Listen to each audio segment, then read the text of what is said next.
नमस्कार, फाइटर समाचार में आपका स्वागत है। पेश आज 7 जुलाई शाम 4 बजे राजस्थान की खास खबरें। एसओजी ने फर्जी एफएमजी यानी फॉरेन मेडिकल ग्रेजुएट सर्टिफिकेट के जरिए डॉक्टर बनने वाले एक और आरोपी चरण सिंह निवासी डी को गिरफ्तार किया है। चरण सिंह ने 2017 से 2022 तक कजाकिस्तान में एमबीबीएस की पढ़ाई की थी, लेकिन पात्रता परीक्षा पास न कर पाने के कारण उसने नफीस खान के माध्यम से 24 लाख रुपए में फर्जी सर्टिफिकेट खरीदा। इसी सर्टिफिकेट के आधार पर उसने धौलपुर मेडिकल कॉलेज से इंटर्नशिप भी पूरी कर ली थी। मामले में अब तक कुल 23 फर्जी डॉक्टरों की गिरफ्तारी हो चुकी है। जांच में सामने आया कि सर्टिफिकेट दिलाने वाला नफीस खान भी इस रैकेट का हिस्सा था, जिसने तत्कालीन रजिस्ट्रार डॉक्टर राजेश शर्मा से सांठगांठ कर अपना खुद का फर्जी प्रोविजनल रजिस्ट्रेशन भी करवा लिया था। एसओजी की टीम इस पूरे फर्जीवाड़े की गहनता से जांच कर रही है। श्रीगंगानगर में बालिका से देह व्यापार कराने के मामले में आरोपी होटल मालिकों के लिए जवाब पेश करने की समय सीमा समाप्त हो गई है। पुलिस के अनुसार होटल ड्रीम के मालिक मंगत राय खुंगर ने अपने प्रॉपर्टी दस्तावेज जांच अधिकारी आरपीएस कैलाशदान देथा को सौंप दिए हैं, जिनकी सत्यता की जांच की जा रही है। वे जॉय इन और होटल सफायर के संचालकों ने निर्धारित समय में कोई दस्तावेज पेश नहीं किए हैं। पुलिस ने गिरफ्तार किए गए 3 दुष्कर्म आरोपियों राम बाबू, दीपक और दिनेश कुमार नायक को न्यायालय में पेश कर न्यायिक हिरासत में भेज दिया है। मामले में अब तक 18 आरोपियों को गिरफ्तार किया जा चुका है, जबकि होटल सफायर के संचालक की गिरफ्तारी अभी शेष है। मामले में पीड़ित को न्याय दिलाने के लिए हाईकोर्ट के अधिवक्ता हंसराज चावला ने निःशुल्क पैरवी करने का निर्णय लिया है। राष्ट्रीय अध्यापक शिक्षा परिषद ने शैक्षणिक सत्र 2026-27 के लिए 4 वर्षीय इंटीग्रेटेड टीचर एजुकेशन प्रोग्राम में प्रवेश हेतु कड़े निर्देश जारी किए हैं। परिषद ने स्पष्ट किया है कि ITAP में दाखिला केवल नेशनल कॉमन एंट्रेंस टेस्ट 2026 के अंकों के आधार पर ही मान्य होगा। किसी भी अन्य परीक्षा या प्रवेश प्रक्रिया के माध्यम से लिया गया दाखिला अवैध माना जाएगा। NCTE की एडवाइजरी के अनुसार प्रवेश के लिए केवल NCET 2026 में सम्मिलित होना ही पर्याप्त नहीं है, बल्कि अभ्यर्थियों को संबंधित संस्थान, विश्वविद्यालय और नियामक संस्थाओं द्वारा निर्धारित सभी पात्रता शर्तों को भी अनिवार्य रूप से पूरा करना होगा। संस्थानों को प्रवेश प्रक्रिया को पूरी तरह पारदर्शी रखने और नियमों के अनुरूप मेरिट सूची तैयार करने के निर्देश दिए गए हैं, ताकि चयन प्रक्रिया में गुणवत्ता और निष्पक्षता बनी रहे। जोधपुर की पोक्सो कोर्ट ने 4 माह की मासूम बालिका के साथ दुष्कर्म के जघन्य मामले में आरोपी को शेष प्राकृतिक जीवन तक के कठोर कारावास और 1 लाख रुपए अर्थदंड की सजा सुनाई है। न्यायाधीश डॉक्टर दुष्यंत दत्त ने पीड़िता के पुनर्वास के लिए 15 लाख रुपए की प्रतिकर राशि बालिग होने तक FD कराने और उसका मासिक ब्याज पीड़िता की माता को देने का आदेश दिया है। 14 मार्च 2025 को हुई इस घटना में आरोपी ने घर में अकेली मासूम को अपनी हवस का शिकार बनाया था। कोर्ट ने निर्णय में कवित्री हीना जैन की पंक्तियां उद्धृत करते हुए कहा, क्या यही है तुम मर्दों की पहचान? आओ दिखाओ अपनी मर्दानगी। अरे शर्म करो तुम मर्द, समझो उस लड़की का दर्द। क्या अब वह इज्जत से बन पाएगी किसी की बेटी, बहू या अर्धांगिनी? अरे शर्म करो तुम मर्द, समझो उस लड़की का दर्द।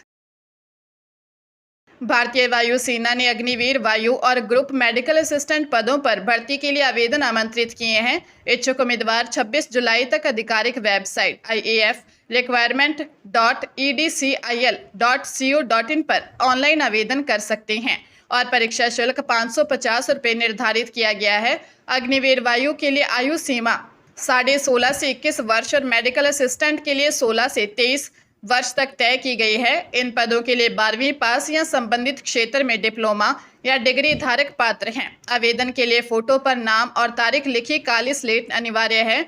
परीक्षा 22 और 23 सितंबर को आयोजित होगी, जिसमें ऑनलाइन लिखित परीक्षा के बाद फिजिकल फिटनेस टेस्ट और विस्तृत मेडिकल जांच की प्रक्रिया होगी। शारीरिक परीक्षण में दौड़, पुशअप्स, सिटअप्स और स्क्वाट्स शामिल हैं। केंद्र पर पहचान के लिए आइडेंटिफिकेशन डॉक्यूमेंट रिडक्ट ले जाना अनिवार्य है।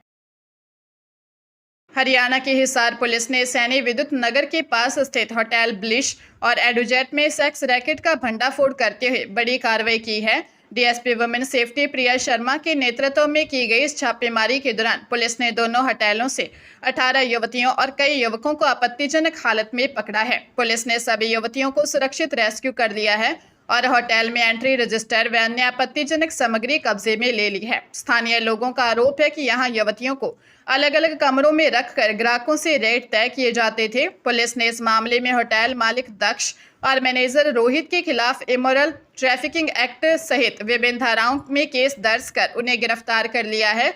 पुलिस अब उससे गहन पूछताछ कर रही है ताकि रैकेट में शामिल अन्य लोगों का पता लगाया जा सके।